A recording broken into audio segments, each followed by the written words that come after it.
ಮಧ್ಯಪ್ರಾಚ್ಯದಲ್ಲಿ ಯುದ್ಧ, ದೋಸೆಗೆ ಹೊಡೆತ.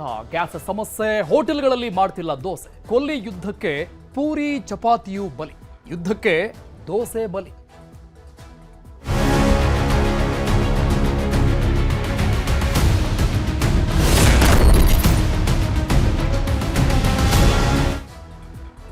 ರಾಜ್ಯದಾದ್ಯಂತ ಈಗಾಗಲೇ ಕಮರ್ಷಿಯಲ್ ಗ್ಯಾಸ್ ವ್ಯತ್ಯಯ ಆಗ್ಬಿಟ್ಟಿದೆ. ಈ ಹಿನ್ನೆಲೆಯಲ್ಲಿ ಹಲವು ಹೋಟೆಲ್ಗಳಲ್ಲಿ ದೋಸೆ ಮಾಡೋದು ಸ್ಥಗಿತ ಆಗ್ಬಿಟ್ಟಿದೆ. ಎಸ್ಪೆಷಲಿ ಈ ದೋಸೆಗೆ ಫೇಮಸ್ ಆಗಿರುವಂತಹ ಹೋಟೆಲ್ಗಳೇನಿದ್ದಾವೆ, ಬಹುತೇಕ ಕಡೆಗಳಲ್ಲಿ ಬಾಗಿಲನ್ನು ಮುಚ್ಚಿಕೊಂಡಿದ್ದಾವೆ. ಹಲವು ಹೋಟೆಲ್ಗಳಲ್ಲಿ ದೋಸೆ ಮಾಡೋದೇ ಸ್ಥಗಿತ ಆಗಿದೆ, ನಿಂತ್ಕೊಂಡಿದೆ. ಯಾಕಂದ್ರೆ ಗ್ಯಾಸ್ ಇಲ್ಲ, ಕಮರ್ಷಿಯಲ್ ಗ್ಯಾಸ್. ಇನ್ನು ಕೆಲವು ಹೋಟೆಲ್ಗಳಲ್ಲಿ ಪರ್ಯಾಯವಾದಂತಹ ವ್ಯವಸ್ಥೆಗಳನ್ನು ಮಾಡಿಕೊಳ್ಳಲಾಗಿದೆ.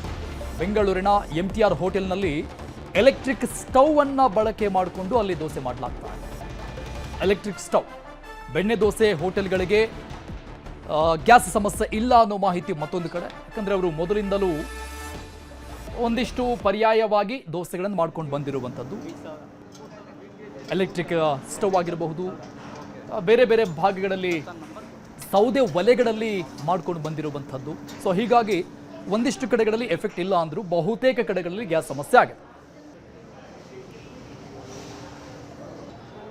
ದೃಶ್ಯದಲ್ಲಿ ನೋಡ್ತಾ ಇದ್ದು ನಾವು ಬೇರೆ ಬೇರೆ ಕಡೆಗಳಲ್ಲಿ ಸಪ್ಲೈ ಆಗ್ತಾ ಇರುವಂಥದ್ದು. ಒಂದಿಷ್ಟು ಕಡೆಗಳಲ್ಲಿ, ಬಹುತೇಕ ಕಡೆಗಳಲ್ಲಿ ಮೆನುವನ್ನೇ ಕಟ್ ಮಾಡಲಾಗಿದೆ. ಅರ್ಧಕ್ಕರ್ಧ ಅವರ ಅಹವಾಲು, ಅವರ ನೋವನ್ನ ಹೇಳ್ಕೊಡ್ತಾ ಇದ್ರು. ದೋಸೆ ಹೋಟೆಲ್ ಮಾಲೀಕರುಗಳು ಏನೇನು ಆಗ್ತಾ ಇದೆ, ಹೇಗೆಲ್ಲ ಗ್ಯಾಸ್ ಸಿಗ್ತಾ ಇಲ್ಲ ಮತ್ತು ಪರ್ಯಾಯ ವ್ಯವಸ್ಥೆಗಳನ್ನು ಹೇಗೆ ಮಾಡಿಕೊಳ್ಳಲಾಗಿದೆ ಅಂತ, ಯಾವ ಯಾವ ಏರಿಯಾಗಳಲ್ಲಿ, ಯಾವ ಯಾವ ಜಿಲ್ಲೆಗಳಲ್ಲಿ ಹೇಗೆ ನಡೀತಾ ಇದೆ ಅಂತ ದೃಶ್ಯದಲ್ಲಿ ನೋಡ್ತಾ ಇದ್ದೀವಿ. MTR ಹೋಟೆಲ್ ಬೆಂಗಳೂರು, ವಿದ್ಯಾರ್ಥಿ ಭವನ, ಮಹಾಲಕ್ಷ್ಮಿ ಟಿಫನ್ ಸೆಂಟರ್ ಬೆಂಗಳೂರು, ದಾವಣಗೆರೆ ಬೆಣ್ಣೆ ದೋಸೆ ಅಂಗಡಿ ಹೋಟೆಲ್, ಮೈಸೂರು ಮೈಲಾರಿ ಪಲಾವ್ ಸೆಂಟರ್, ಇನ್ನು ಶಿವಮೊಗ್ಗದ ಫೇಮಸ್ ಪಲ್ಲವಿ ಹೋಟೆಲ್, ಅಲ್ಲಿ ದೋಸೆನೇ ಫೇಮಸ್.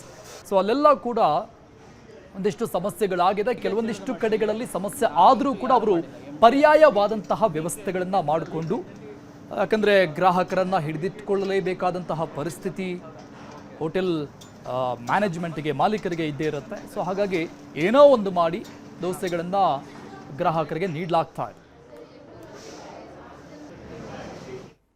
ಇನ್ನು ಬೆಂಗಳೂರಲ್ಲಿ ಮುಂದುವರೆದಿದೆ ಆಟೋ ಗ್ಯಾಸ್ನ ಅಭಾವ. ಕಾವಲ್ ಭೈರಸಂದ್ರದ ಬಳಿ ಬಂಕ್ ಬಳಿಯಲ್ಲಿ ಅರ್ಧ ಕಿಲೋಮೀಟರ್ ಗಟ್ಟಲೆ ಕ್ಯೂ ನಿಂತ್ಕೊಂಡಿದೆ. ಇದು ಸಹಜವಾಗಿ ಕಾಣ ಸಿಗ್ತಾ ಇರುವಂತಹ ದೃಶ್ಯಾವಳಿಗಳು. ಆಟೋ ಗ್ಯಾಸ್ ಬಂಕ್ ಮುಂದೆ ಅರ್ಧ ಕಿಲೋಮೀಟರ್, 1 ಕಿಲೋಮೀಟರ್ ಉದ್ದದವರೆಗೂ ಆಟೋಗಳನ್ನು ಕ್ಯೂ ನಿಲ್ಲಿಸಿಕೊಂಡಿರುವಂಥದ್ದು. ಕಾವಲ್ ಭೈರಸಂದ್ರದ ಬಂಕ್ ಬಳಿಯಲ್ಲಿ ಆಟೋಗಳು ಕ್ಯೂ ನಿಂತಿದ್ದಾವೆ. ಬಂಕ್ನ ಎರಡೂ ಬದಿಯಲ್ಲಿ ಕ್ಯೂ ನಿಂತ್ಕೊಂಡಿದ್ದಾವೆ ಆಟೋಗಳು. ಗ್ಯಾಸ್ ರೇಟ್ ಜಾಸ್ತಿ ಅಂತ ಆಟೋ ಚಾಲಕರು ಬೇಸರ ವ್ಯಕ್ತಪಡಿಸ್ತಾ ಇದ್ದಾರೆ. 5 ಲೀಟರ್ ಅಷ್ಟೇ ಕೊಡ್ತಾ ಇದ್ದಾರೆ, ಏನು ಮಾಡೋದು, ಹೇಗೆ ಜೀವನ ನಡೆಸೋದು, ಗಾಡಿ ಓಡಿಸೋದಾದ್ರೂ ಹೇಗೆ ಅಂತ ಪ್ರಶ್ನೆ ಮಾಡ್ತಾ ಇದ್ದಾರೆ. ಈಗ 2-3 ಗಂಟೆಗಳ ಕಾಲ ಕಾದು ನಿಂತ್ಕೊಂಡ್ರು ಕ್ಯೂನಲ್ಲಿ. ಒಂದು ಆಟೋಗೆ 5 ಲೀಟರ್ ಮಾತ್ರ ಕೊಡೋದು. ಎಷ್ಟು, ಯಾಕಂದ್ರೆ ಎಲ್ಲರಿಗೂ ಅವರು ಸರ್ವೈವ್ ಮಾಡಬೇಕಾಗಿರುತ್ತೆ. 100 ರೂಪಾಯಿ 1 ಲೀಟ್ರ್. ಎಷ್ಟು ಲೀಟರ್ ಕೊಡ್ತಾರೆ ಈಗ?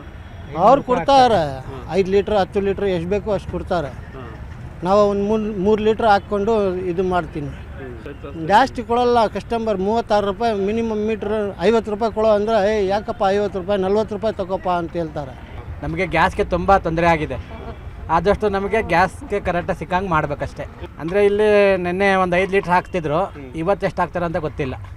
ನಮಗೆ ಫುಲ್ ಟ್ಯಾಂಕ್ ಕೊಟ್ಬಿಟ್ರೆ ಅನುಕೂಲ, ಯಾಕೆಂದರೆ ದಿನ ಅಲ್ಲಿ ಬಂದು ಕಾಯೋಕ್ಕಾಗಲ್ಲ. ಆ ಥರ ಆಗ್ಬಿಟ್ಟಿದೆ ನಮ್ಗೆ ಇವಾಗ. 100% ನೀವು ಇವಾಗ ಗ್ಯಾಸ್ ಇಲ್ಲ ಅಂದರೆ ಇನ್ಕಮ್ ಇಲ್ಲಿಂದ ಬರುತ್ತೆ. ದುಡಿಯೋರು ಎಲ್ಲಿಂದ ಹೋಗಿ ದುಡಿತಾರೆ ಹೇಳಿ? ದುಡಿಬೇಕಂದ್ರೆ ನಾವು ನಮಗೆ ಗ್ಯಾಸ್ ಬೇಕಾಗಿದೆ. ಗ್ಯಾಸ್ ಇಲ್ಲ, ಅದಕ್ಕೋಸ್ಕರ ಆಗ್ತಾ ಇಲ್ಲ. ಇಲ್ಲಿ ನೀವು 4 ಗಂಟೆ ನಿಂತ್ಕೊಂಡು ಇದು ಮಾಡ್ತೀರಾ, ತಗೊಂಡು ಹೋಗ್ತೀರಾ, ಫೇರ್ಸು ಇನ್ಕ್ರೀಸ್ ಮಾಡ್ತಲ್ಲ, ಏನೂ ಮಾಡ್ತಲ್ಲ. ಇಲ್ಲಿಂದ ಇದು ಆಟೋ ಚಾಲಕರು ಹೇಳ್ತಾ ಇರುವಂಥದ್ದು.